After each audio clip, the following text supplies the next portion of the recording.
Hello and welcome to another episode of the World War II podcast. I'm Angus Wallace. In episode 107, I talked to Ian Mitchell about the Battle of the Peaks and Longstop Hill in North Africa. Well, I had an email recently from Ian suggesting I talk to Sam Wallace. Sam is a postgraduate researcher at Leeds University who is working on some interesting stuff. His PhD is titled The Allied Sandbox, the Tunisian Campaign and the Development of Allied Warfighting Methods 1942-43. After some back and forth with Sam, we decided to look at his MA dissertation, which explores the mechanisation of British cavalry units through the 1920s, 30s and into the Second World War, and discuss their doctrine for the use of armour. Now, this podcast is free, so if you don't already subscribe, head over to your podcast software of choice and hit the subscribe button to get your regular dose of World War II chat. The show is made possible by listeners like yourself who enjoy the podcast and help me find the time to put the show together when they become patrons by committing to $1 or $2 each month via Patreon, or even pushing the boat out and committing to the Rockefeller level of support like listener Thomas Carstens. Thank you, Thomas, for your support. You can find out more at patreon.com/WW2podcast. If Patreon is not your thing for whatever reason and you would like to join the gang, go to www2podcast.com/support and you'll find information on how to support the show via PayPal. In doing so, if you check the box to be added to the mailing list, I will send you links to extras when I have them. So that's www2podcast.com/support. Sam, thanks for joining me. So much comes back to the First World War. I'm guessing that the post-war view of tanks was shaped by World War I. Wonder, coming out of that war in 1919, how did the experience of tanks on the battlefield shape the thinking of what was believed to be needed for a peacetime British army? You have quite a bit of a gulf in terms of what the government wants, what imperial interests demand, and what the army is thinking about doing, because you get the ideas coming out of the end of the war with better automotive designs being produced, the idea that more advanced tanks could be produced. There is still a fair bit of enthusiasm, but there is also a school of thought that the tank is just, a one-war thing. It could only really have come up in these conditions. It can only stay in those conditions, and we don't want to fight another war like it. So there's sort of a compromise position comes out of it, which is we will retain tanks on the strength.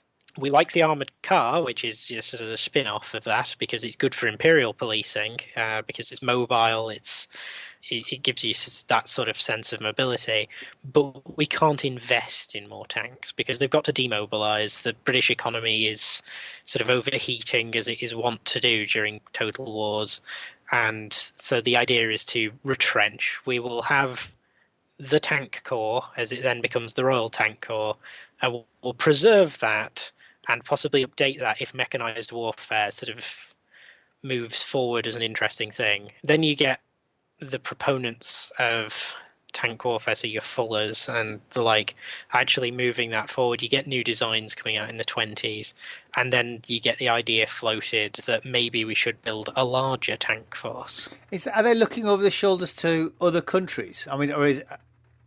I think the Americans took a not dissimilar attitude to us, didn't they? And they sort of, because Patton goes back to the cavalry, I think, doesn't he, after the First World War, his experience with tanks? Yes, there's a few interesting things to say about Patton on that front, but basically there's always a few interesting things to say about Patton. Oh, yes. The US Army, to some extent, because the US Army was tiny pre-war, is going back to being tiny afterwards, going back to reliance on the National Guard. Tanks are just sort of they're vanishing. The US Army tank force effectively just goes overnight. It winds down very rapidly, far faster than our demobilisation. If the British would look at anybody at this point, it would have to be the French. But even then, the comparability is not particularly there. Whereas the Americans just disband most of their army. The French, obviously being a conscript-based army in peacetime as well, wind back a bit, but still preserve an enormous tank fleet. And Britain, which maintains a modest-sized professional army to maintain its empire, really has nobody else to look at. And this is actually one of the interesting things that sort of flounders Britain and France in the sort of interwar period. They don't have great power rivals to be staring at on tank design, at least for the first sort of near decade. There aren't that many other nations that are really investing heavily in tanks. Obviously, then later on you get the Poles investing, you get the Russians investing, the Soviets investing vast amounts. The Italians build up a modest tank force sort of under Mussolini's regime, but to start with, sort of the 20s, tank warfare sort of fizzles out and it becomes that domain of the sort of the radicals, the tank corps radicals, the sort of geeks and nerds who really love automotive design but don't hold that much sway among their armies. 1919 to 1929 is a bit of a gap in that. You get a lot of testing of interesting designs, but there's not quite as much emphasis on expanding the tank force. The British Army obviously moves to mechanise during this time period, and I suppose that's going to be the main thrust of it. But the idea with that is not to expand the army or shrink the army, it's to maintain the army at the same size while maintaining relevance. And I think I wrote somewhere in this MA thesis that the reason that they like moving towards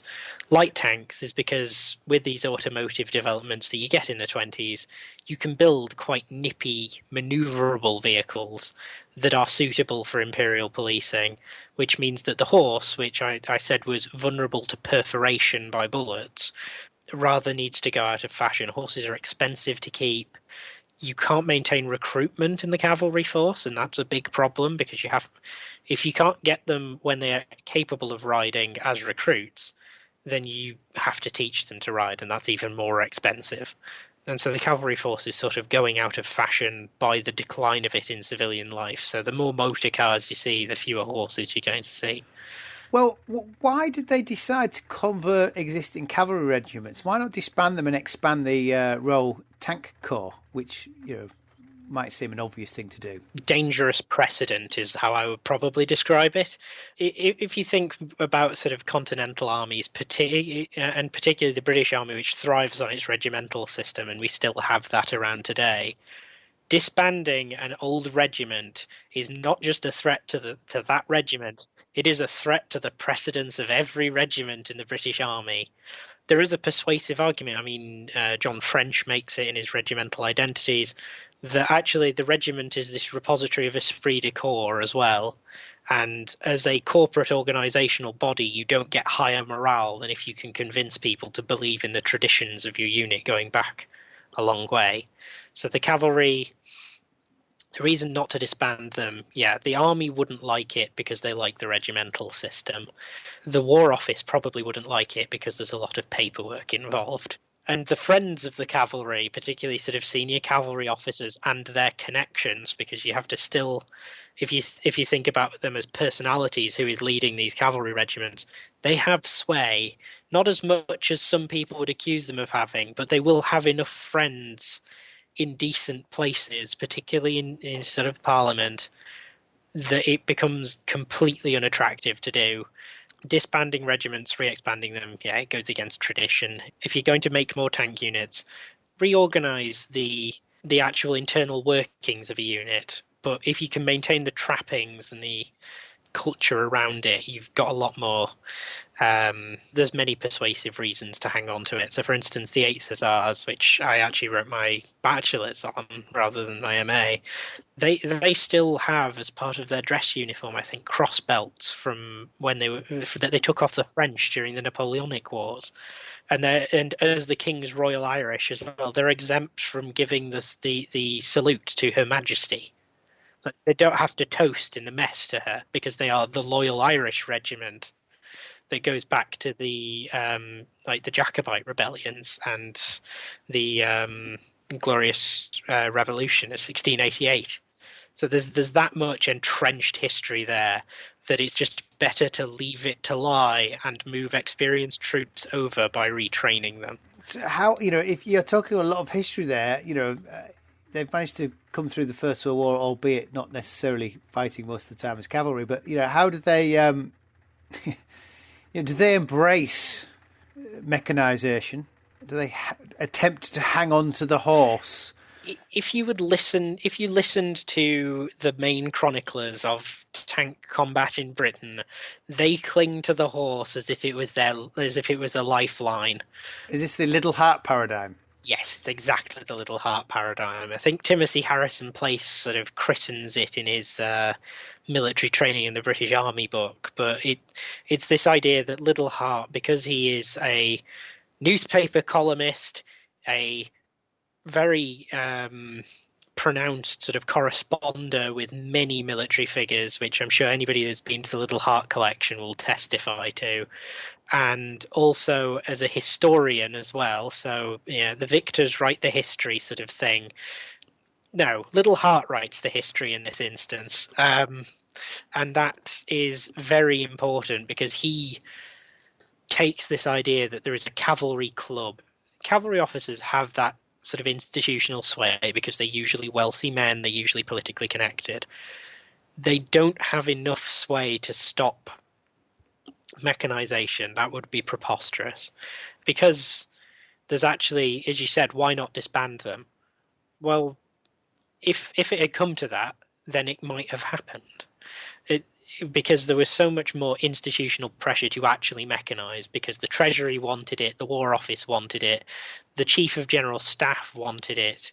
So I think it's Montgomery Massingbird is one of the first, as SIGs, is one of the first people to start pushing mechanization forward. And he's considered quite a conservative member of the General Staff.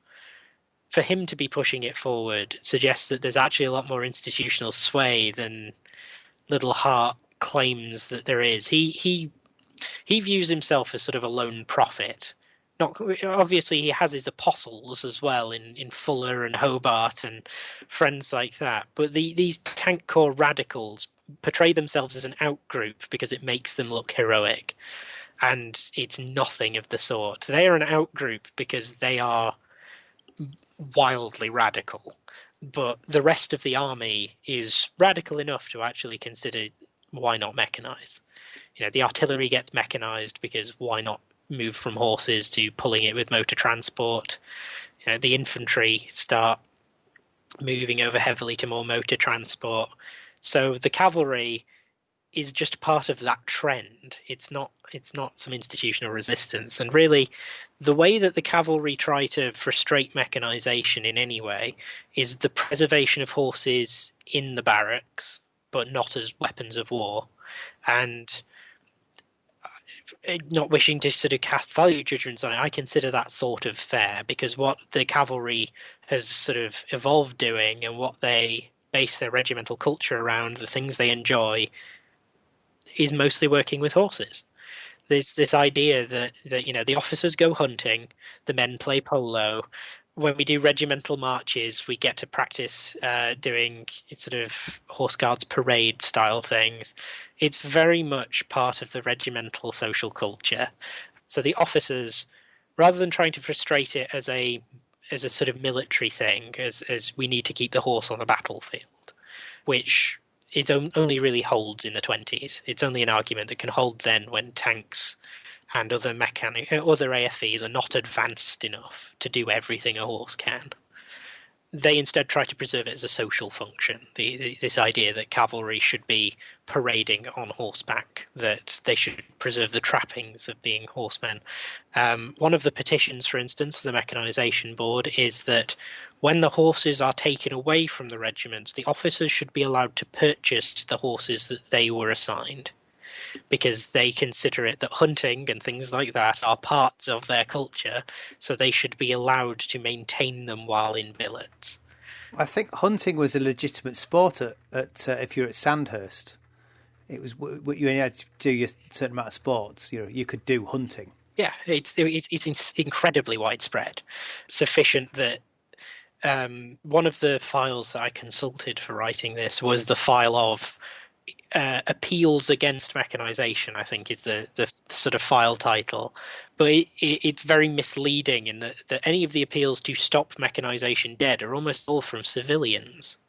So one of the ones actually was that I remember was, I think it was a Scottish one that was called the Our Dumb Friends League, and it was a horse association that was interested in the animals' welfare, because they were concerned that mechanisation would lead to most of these horses being put out to pasture in a rather different way, that they would be disposed of rather than sort of sold off.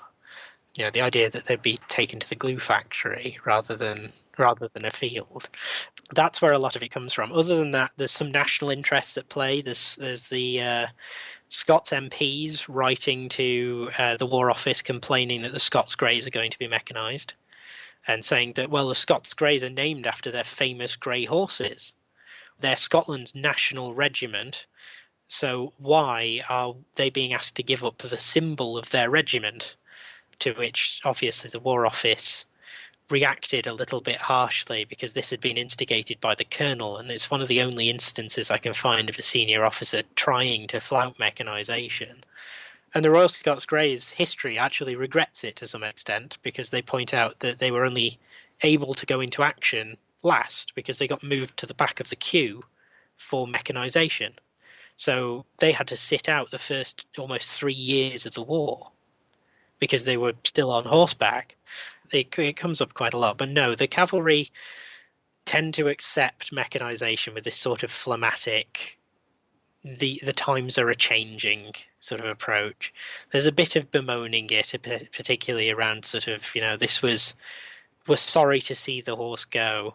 But also interesting is that some of the accounts that I've read from junior officers or from ORs, they don't care about horses. They aren't there for it. It's mostly the officer cadre, and as it's pointed out in one of the sources I was reading, the reason the officer cadre can afford to like the horses is that they don't have to look after them. Fair enough. So when it comes to doctrine of these cavalry units, as they're converted, it struck me, how is armour to be used? Do we have a chicken and egg problem where if you're not developing tanks, how do you develop tactics? And without tactics, how do you develop tanks? And then you've obviously got cavalry with it's we use horses like this. How does doctrine? How do they develop? What comes first, chicken armour or tactics? There's the big question. This is one of the problems that you have with that sort of gap that I was talking about, where budgetary concerns and a lack of sort of international competition means that tank tactics don't hugely develop for a certain amount of time, and that gap means that actually you get a lot of experiments with armour design, but then you have to get doctrine to catch up with that to some extent. So somewhat the tanks do come first, and you get lots of different designs coming out during this period that are fully creative. There are some very creative and weird tank designs from this period. And one of the most obvious ones is actually an American designer called J. Walter Christie. And if you've ever seen a Crusader tank or a Cromwell tank or a T-34, Christie will come to mind because of the suspension system. And he actually built the sort of a prototype tank of that ilk that sort of inspired things like the BT-7 and the T-34, because it had that bouncing slack track suspension that works very well. That gives the idea of mobility back, because that suspension allows tanks to go at incredible speeds and allows people to then move on to the idea of, but what if tanks were an arm of mobility? And this is where Doctrine interestingly hops back a century, and the futurist tank corps radicals at the same time suddenly go backwards to being the sort of Yeomanees and Clausewitzes, because they take this idea that tanks are mobile and hard-hitting and well-armoured and look for historical precedent. And what they find is sort of the knight, the Napoleonic cavalry, that sort of thing. Fuller's most sort of interesting analogy is he envisages tanks as being the mobile arm, while the infantry and anti-tank weapons form the static arm. So there's no cooperation between the two elements at all. And he thinks of it in because being a classicist and loving his old analogies, he thinks of them as the companion cavalry to the infantry's phalanx. So it's this idea that the arm of decision, they ride around the enemy's flank and into the enemy's rear and cause chaos. And this is where deep battle, to some extent, stems from as well, so the Soviet doctrine.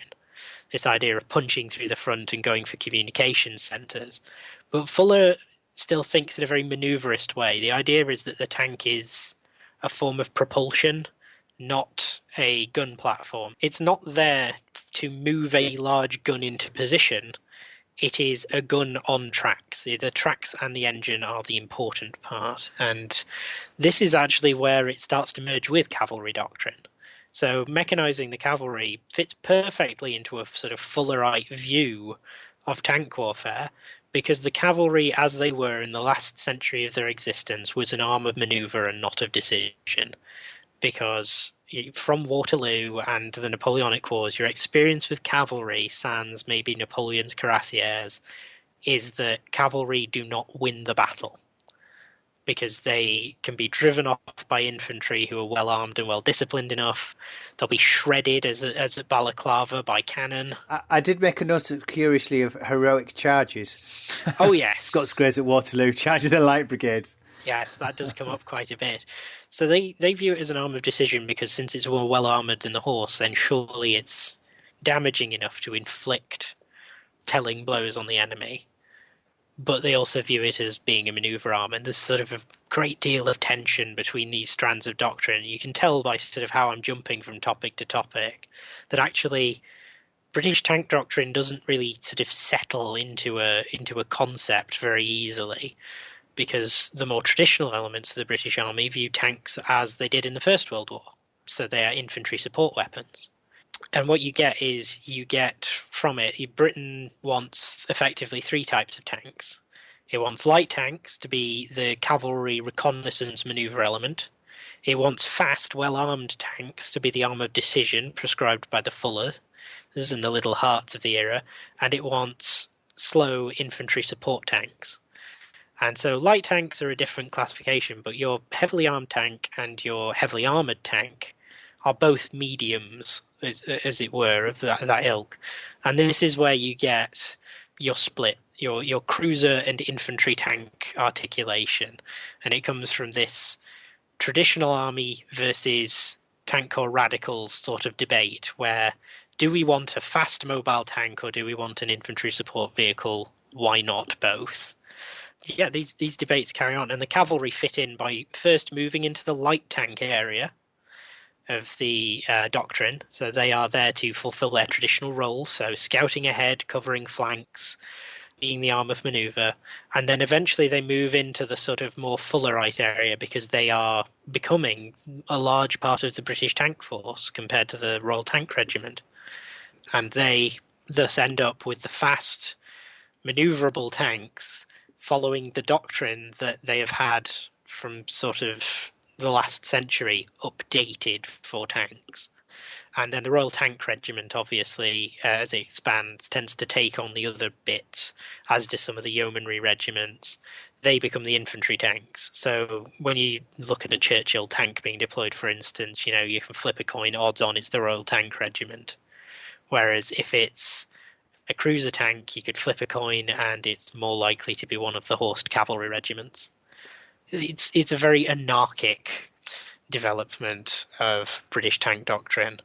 One of the things that you can see, again, sort of reproving the idea that the tank corps radicals were outside of the British tank development sort of cycle, is that they get official permission to publish the Purple Primer, which is a sort of distillation of the tank corps radicals' thoughts. And the tank corps radicals are predominantly, aside from Little Hart and Fuller, you have Charles Broad publishes in 1929 the Purple Primer, which is, gets official publication and gets wide circulation among British officers, republished 1931, which, again, republications of military doctrinal manuals, interesting because it shows that they've got popularity. It shows that they get moving around. It was endorsed by the Chief of the Imperial General Staff, General Milne. They push forward quite a bit of this sort of articulation of tanks as an independent force. Where does all this fit with the Royal Tank Regiment, Royal Tank Corps, Royal Tank Regiment?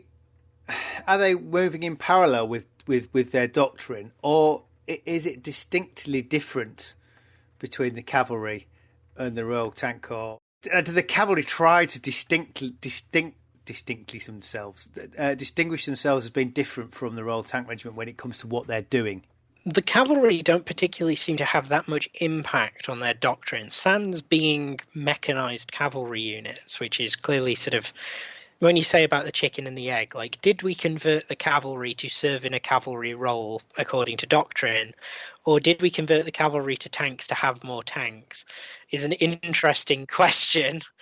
But no, the cavalry don't really seem to hold much doctrinal sway over the army, and they don't seem to try and distinguish themselves from the RTC. In fact, it's the other way around. The Royal Tank Corps, later Royal Tank Regiment, as a younger, again going back to the regimental system sort of thing, as a younger regiment, are far more concerned about their individualism and identity than the rest of the cavalry. So the cavalry is not monolithic, and we can keep saying the cavalry, but really regimental identity holds a lot more sway than any loyalty to a branch. It's not quite the same as maybe, for instance, the German army of the same era, where you've got competition between different branches of the military over who gets what. The cavalry arm is more concerned about, can we keep each of our regiments intact? Because those are what we have our allegiance to. And it's the same with the Royal Tank Regiment. And their concern is actually that the Royal Tanks are going to get absorbed into the cavalry and not the other way around. And the RTC fight furiously against that. The RTC ends up being quite prickly about certain things. Cavalrymen's uniforms are one. So in order to operate the tanks, the cavalrymen initially try it out with their normal uniforms, which goes terribly because cavalry normal uniforms include spurs and tent hats, which are wonderful for marching and riding in. Absolutely awful when you're in a bouncing, squeaking British tank that also has lots of low surfaces to knock it off. And the Royal Tank Regiment, which has the sort of infamous black beret, the sort of ones that Monty is usually pictured wearing, they fight to stop the adoption of berets by the rest of the cavalry arm, because they say it makes them distinct. So the cavalry are allowed to adopt berets eventually, but they don't adopt black ones to start with. But who is writing tank doctrine? So in the British Army, it's interesting because you have your official viewpoint almost, and then your quasi-official viewpoint in the Tank Corps Radicals. So the Tank Corps Radicals is a group of about half a dozen people. I've mentioned them a couple of times already. They are either Tank Corps or ex-Tank Corps officers who all have an interest in the development of armoured warfare, and they hold some sway because of their expertise. over what doctrine should be on tanks. The cavalry, by contrast, don't seem to have anybody really advocating for what the usage of tanks should be. Their main concern is corporate identity, and to some extent the War Office complies with both of these because they merge fairly well together. This idea of cavalry as arm of decision and cavalry wanting to maintain their corporate identity works quite well because the cavalry get to stay as that while tanks are being used. And to some extent, when we talk about British tank doctrine, again, we've got this sort of quasi-futurism warring with this sort of classical approach. And the futurism is the Tank Corps radicals are probably best named because they think that the tank can solve everything. Every battlefield problem they think can be solved with an advanced enough tank, or enough of them. So Fuller, his Plan 1919 called for 4,000 tanks in case the Germans didn't surrender in 1918. But later on, this sort of almost becomes a fetish for the Tank Corps radicals. Their obsession in, we need to keep the tank as a separate arm so that it doesn't get sort of absorbed by others, turns into the tank can win the battle on its own. And Percy Hobart, as well as Fuller and Major General George Lindsay, another one of the Tank Corps radicals, champions this thing called the all-tank concept. And this is probably where British armoured doctrine takes one of its biggest blows prior to the Second World War. Because the all-tank concept preaches the idea that tank units should consist of tanks and nothing else. So whereas your organic infantry division has multiple brigades, supporting artillery, supporting light anti-aircraft, field hospitals, reconnaissance detachments, that sort of thing, all into one sort of organised package, the sort of contention of the Tank Corps radicals is that tank divisions or tank brigades should be their own thing, not attached to any other unit. But if you're going to have several tank regiments, group them into one, that's your tank unit. There's no need for artillery. The tanks can be their own artillery. There's no need for infantry because the infantry will just take over the operation and they're too slow. Britain then begins experiments later with this thing called the Mobile Division, which I think forms in 1934 or 5. And the Mobile Division is the first experiment with tanks on a large unit level, and they change around between different forms. So is it going to be a tank brigade of several regiments? Can it be a couple of brigades of a couple of regiments each? Sometimes they try it in conjunction with other arms, but the Mobile Division doesn't get trialled with lorried infantry until very close to the outbreak of the war. And it's this determination to remain independent, as well as the traditional aspects of the cavalry being an independent arm, that sort of merge together so into this sort of perfect storm of terrible doctrinal concepts that you get by the outbreak of the war. Do they show themselves straight away in that Battle of France in 1940? They sort of, are they systemic problems? Is that one way of putting it? During the Battle of France, initially you have mostly divisional cavalry regiments sent out there. So each of the British infantry divisions has attached one regiment of cavalry, mostly in light tanks. And those are meant to function in the reconnaissance and sort of screening approach. And that goes fairly poorly because the intention with the Dial plan and fighting in Belgium is that the army should be static. So the light tanks don't really have a role to play. But then they're used for screening in the retreat to Dunkirk, and that goes worse. Because British light tanks, having lagged behind from budgetary strain and poor design, cannot fight German units. They can't fight German tank units because German tank units, even with just Panzer IIs, are better armed to some extent than the British. So for context, the light tank Mark VI, which is the most common tank in the British Army during 1939-40, has 2 machine guns mounted in the turret. It has a 303 Vickers, and I think it has a .5 caliber as well. So it has 2 machine guns, one heavy machine gun for engaging light vehicles and one for engaging infantry. Neither of them is any use whatsoever against German armour, particularly not the sort of stronger elements of German armour. And since German units usually always incorporate anti-tank regiments, and even if the 37mm that the Germans deploy is rather anemic, the light tank Mark 6 has 14mm of armour. It's not particularly well armoured at all. It can stand up to small arms fire, which was the intent. It's an imperial policing vehicle. But the minute that the Germans break out any sort of heavy equipment, it just vanishes. And this is what happens with a lot of the divisional cavalry regiments. Those that do sustain themselves throughout the withdrawal arrive on the beaches of Dunkirk and then abandon their kit anyway. The largest concentration of British armour is the 1st Armoured Division when it arrives. And that arrives to the west. So this is post Rommel's crossing of the Meuse. And they go into action around, I think it's called the village of Houpy or something. So it's on the sort of Somme River. It goes terribly because these British armoured divisions, even though they've managed to add an infantry battalion to the armoured division, which is insufficient, they have inadequate tanks, inadequate doctrine, and not enough support from other arms.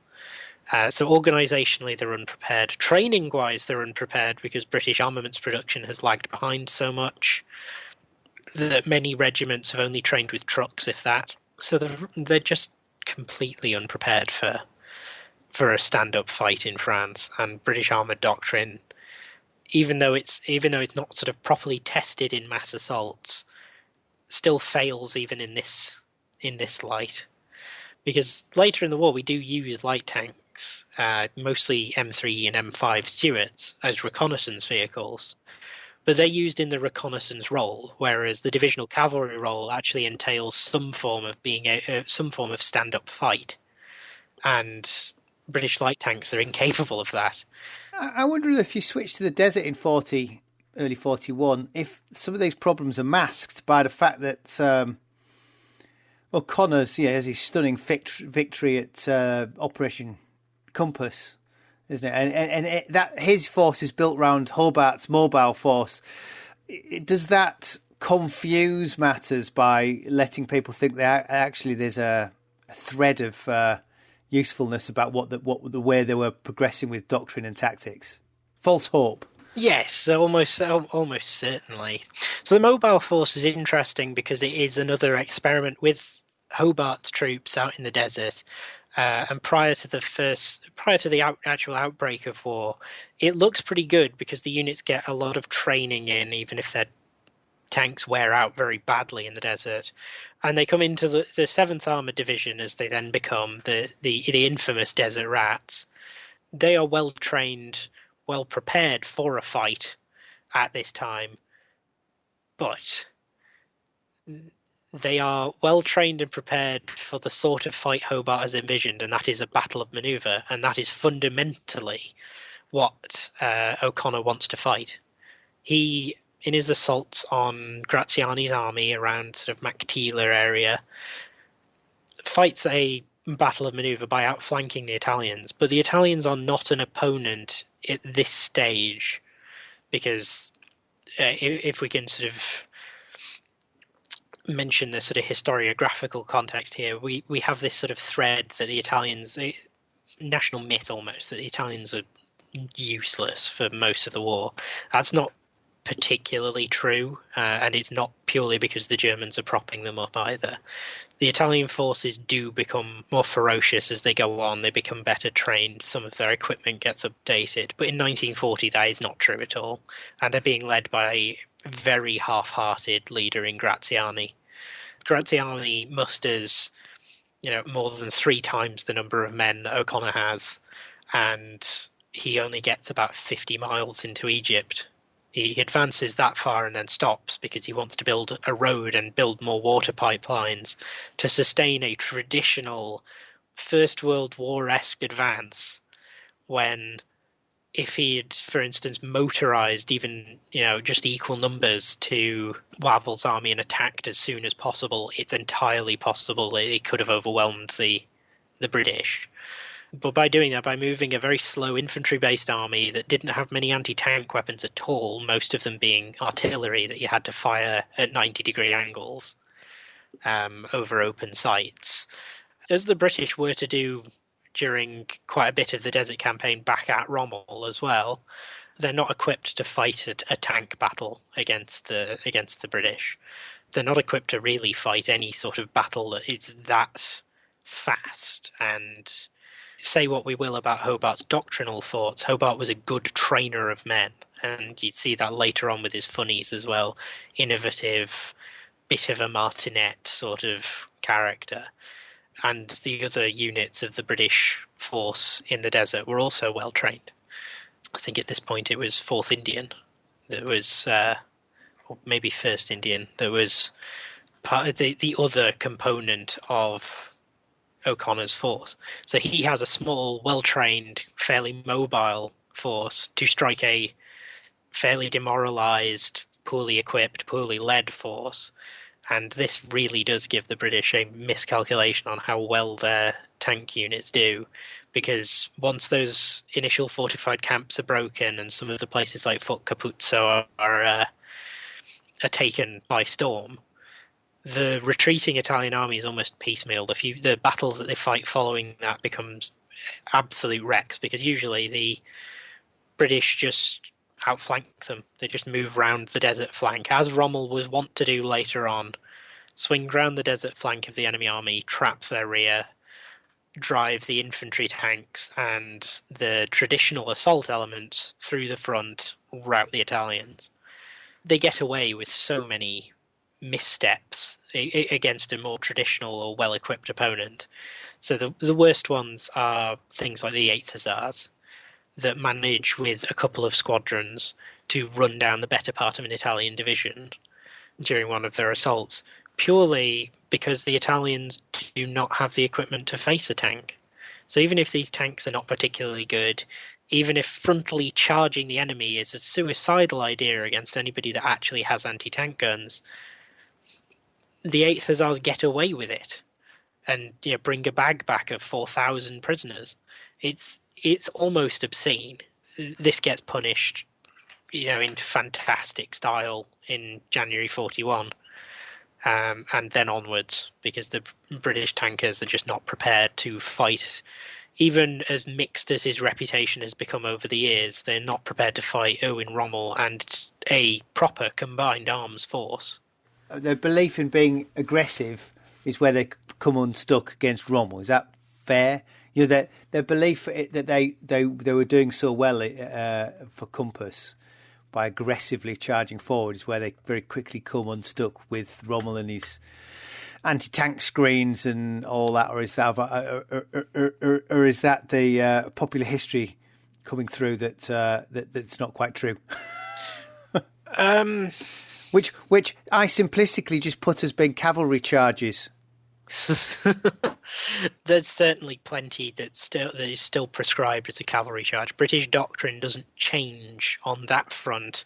This idea that tanks can sort of do a breakthrough assault on their own until 1942-43. It's still being taught in training exercises at home, and it's still to some extent practiced in the desert. Although it is worth noting that in the desert, one of the other problems is that British light vehicles are still wielding fairly anemic anti-tank weapons. So in order to get results against German tanks, they will have to close in. And sometimes raw aggression is far better in producing results for them than actually sitting back. But the fundamental problem that British tank units have in times like that is that regardless of how he employs them, Rommel's tank units are combined arms units.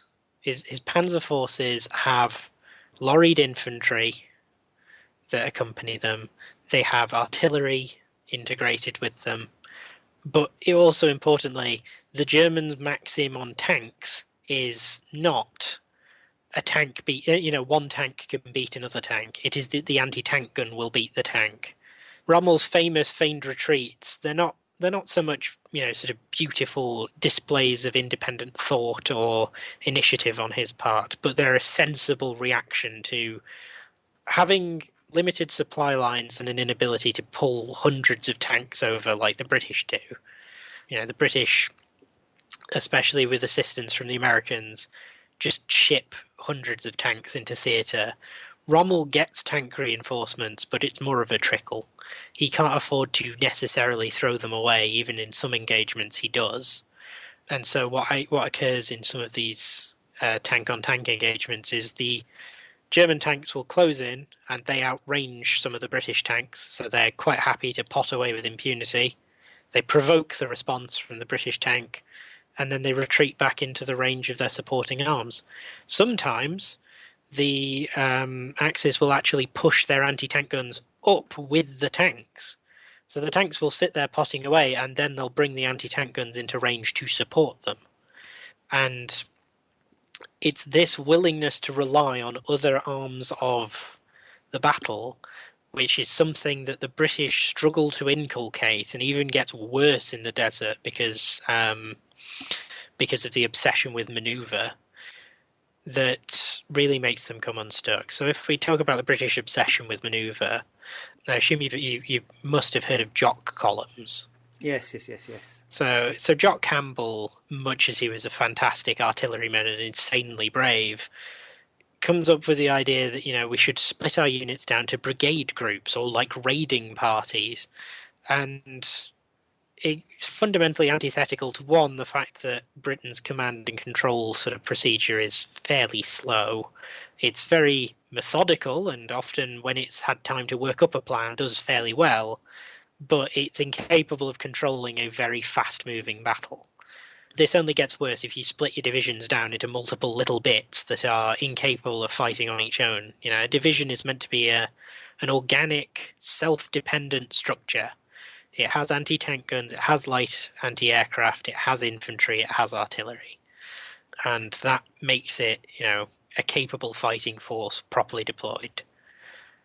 These brigade groups and splitting up tank regiments and things like that go fundamentally antithetical to it, because you won't have the support. It's Murphy's Law. You won't have the support you need when you need it at that time. Things will go wrong if you let them. So British tanks will show up and the German position will be defended by anti-tanks, and they won't have the artillery support that they need with them.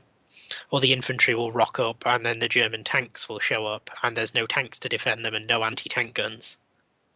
It is this fundamental emphasis on mobility, and it's a misunderstanding of mobility that really plays into it, and British armoured doctrine is not even all of it, it's just part. We've got our Fullers, we've got our Little Hearts, and Hobarts, but who's driving the change when it comes? My assumption is, well, by the time we get to El Alamein, we're a bit more we're starting to learn our lessons. Certainly, again, that's what Monty would tell us. He arrived and changed everything. My suspicion is he is not the one that's changing the tank doctrine. There's something else behind it. So, to some extent, a lot of the doctrine doesn't change hugely, because the British Army has always had, and this is why discussing doctrine is always quite nebulous. The British Army, being an imperial policing force and fighting in multiple theatres, never has a perfectly unified doctrine. It's not the German army, for instance. It doesn't have one manual that can prescribe an answer to a problem for everything, because what works in a desert won't work in Burma. And this puts a lot of emphasis on individual commanders, and this is why I mentioned people like Campbell, Auchinleck, Ritchie. They allow this sort of fragmentation of their armies to go on sort of unabated in places. Auchinleck begins to piece that back together for First Alamein. Monty's arrival is important, but is not a Monty. It's not a Monty moment. Montgomery does shake things up, but he's not the innovator so much as he is the implementer. Monty and Alex, and General Alexander, when he arrives with him, are fundamentally informed by home development. So that in many ways, the Desert War has been allowed to fight and develop its own doctrine for far too long. and the adaptations they make are usually the wrong ones. And what Monty almost goes back to is he goes back to, if there was one, the book. He goes back to the official sort of home approach to things. So he reorganizes divisions into full blocks. He forces tank units to engage in combined arms drills with other branches. And British armoured divisions had some lorried infantry added to them in early 42. This then gets increased, and eventually we start to see a British armoured division looking like it should, which is one brigade of tanks, one brigade of motor infantry, because they find that the sort of 1-1 balance is roughly adequate. It changes depending on what theatre you're in. So in Normandy, they increase that. But for armoured divisions, they are now functioning as combined arms forces. Infantry tanks are being closely bound to infantry divisions. So the infantry tanks are usually deployed as sort of army tank brigades, which are different to your armoured divisions. They're the slow-moving infantry tanks, and they are usually deployed with one regiment attached to a division. So the brigade will be hovering around in the back line with its brigade HQ, but it'll be each regiment will be attached somewhere to either a brigade or a division to provide support. And what Monty's main thing that he does is he just insists on keeping this rigidity. And a lot of people sort of complain about his obsession with balance, and it's a term that comes up constantly. I must keep balanced. He types into all of his correspondence. He's fundamentally right. He needs to keep his troops in balance, and if this rigidity is too much compared to, for instance, the Germans' ability to throw an ad hoc battle group together, it's because the precedent thus far has been to split up too much. So he drives it somewhat the other way, and this leads to him looking like a cautious, over-careful commander. But really, when you've had almost cowboys throwing individual units around prior to you, and I'm almost certainly doing Ritchie, Auchinleck, Cunningham, and Wavell and O'Connor even a disservice there by calling them cowboys. But when you've had that sort of fragmentation, the restoration of order is very important, and it's something that comes up again and again with Monty. Got to keep the army together. And he does revert sort of to a World War One-ish approach. And actually, the idea of an armoured division as an exploitation arm that has been touted by the Tank Corps radicals actually resurfaces to some extent, because he forms the 10th Corps. And the 10th Corps contains most of his armour. And so at Al Alamein, he wants to shatter through the enemy line and then feed tank units through it. So again, this idea of cavalry as an arm of exploitation, as not as decision, but as mobile manoeuvre warfare, reappears in a sort of almost archaic World War One-ish approach. And though it gets articulated and built upon a lot better following that, it's taking a step back to take the step back forward again. And I think that's what Monty fundamentally does. He drags a lot of these wild ideas back out of the 8th Army and restores order so that experimentation can begin again. Does that mean that that war in the desert's almost like an outlier? So you have what happens in France, and then the war in the desert almost makes stuff up as it goes along, whereas back in Blighty, they're actually creating a force as it's meant to be used, and this war's been fought in North Africa almost with its own bubble where people are trying things experimentally. So as you say, Monty comes over and says, no, this is how it's meant to be, and resets everything. So I wouldn't say that they're completely separate, but there is, almost because of distance as well, there is certainly an element of separation. And one of the things that also changes with Monty's arrival is you get a lot of the desert veterans rotated out. He doesn't like quite a few of his corps and divisional commanders, and you can tell because the list of sackings grows wherever Monty goes.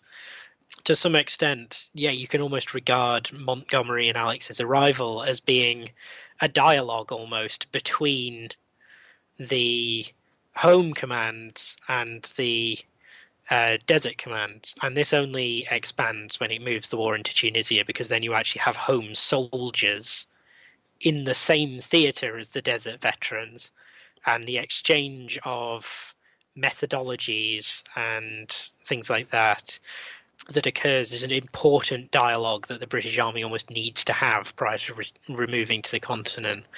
But if we're going to say that the home doctrine is better than the desert doctrine, we should also be somewhat careful, I think. I'm not so better. It was just it was going in a different.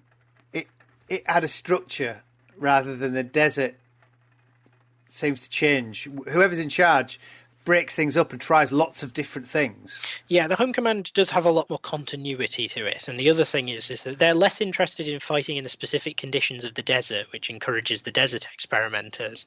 They are looking to the continent. And some of that continuity is very important, like we've just been saying, to feed back into the other theatres. And one of the things that the home command, for instance, continues to do, and like I said earlier, is continues trying massed charges, and that falls out of favour when some of this feedback starts to occur about what is actually the case in the Desert War, that massed armour charges don't work because anti-tank guns are fundamentally more advanced than and better organised than any cavalry charge could feasibly be. Is the Royal Tank Regiment doing cavalry charges, or is it the cavalry that's doing cavalry charges? So we go back again to that infantry cavalry tank split almost. The Royal Tank Regiment are mostly in infantry tanks, and if you've ever seen a Churchill or a Matilda II running... Does it mean you can't charge slowly? Oh, well, you're charging at the trot more than you are at the charge. It's a gentle trot towards the enemy, shepherding the infantry along with them. And yes, in some instances, the RTR and senior officers from the RTR do end up causing almost some of this. I think it might be Alec Gatehouse. He commands the 10th Armoured Division during the North African campaign, but he was a tank corps man. 10th Armoured Division and his involvement in tank units out in the Western Desert, because he led 4th Armoured Brigade prior to 10th Armoured. He was a tank corps man. He was probably involved in some of these charges. I think 4th Armoured Brigade involves quite a few different regiments. So yeah, it's not particularly right to say a cavalry charge, but the cavalry being the cruiser tank armed ones in greater proportion, and certainly having the penchant for it over centuries of training, probably you can err on that side. And if it's a cavalry charge, it might be the cavalrymen. We sort of got to Alamein and sort of possibly a turning point in British armoured doctrine from that point on. So I sort of thought that would be a good place to stop. Otherwise, we will slog all the way through to 45. Will be another hour gone. Other than the main things that I would clarify that develop as it goes on is just this greater and greater emphasis on combined arms. And in part that's because the desert, being this sort of open sandbox, rewards manoeuvre in a way that it enables manoeuvre in a way that the other terrains that they encounter don't. Even when Monty is arriving in Tunisia, his tank units and the tank units of First Army are not enjoying that sort of success because it is impossible to throw tanks through narrow mountain passes with the same sort of vim and vigour that you can do in an open desert. And armoured operations do go ahead, and they do go ahead effectively, but actually Operation Strike, for instance, which is the final offensive the Allies launch in the Tunisian campaign, the infantry lead the way. The infantry have to actually extricate the Axis from the positions covering what's known as the sort of Majerda Pass, which is there's a large river in Tunisia that sort of runs all the way to the coast nearly, and the valley along which it carves is one of the main roads to Tunis. And the Axis were defending that road and sitting on tops of the hills for the most part. And tanks do get deployed there. Churchill's go into action with the infantry to remove the Axis troops from that area, and then again in this sort of almost World War One-ish unleash the cavalry approach. The armoured divisions just swing through. And it's this need to rein in the elan that comes up time and time again. It comes up in Italy with mountainous terrain. It comes up in Normandy with the bocage. It comes up in the Low Countries because they've got to cross bridges and fight through, like dikes and things like that. And it encourages armoured divisions to diversify more and focus more on careful operations in conjunction with other arms than had previously been considered. Right, I think we really should leave it there for this one. Loyal listener, if you want a bit more of Sam and I talking, I'm about to ask his opinion of Claude Auchinleck. It's a bit off topic, so patrons keep an eye out for that. But for now, thanks, Sam. Don't forget, if you're not a patron, you can find out more at patreon.com/WW2podcast. Well, that's all for me for now. I'm Angus Wallace, and thanks for listening.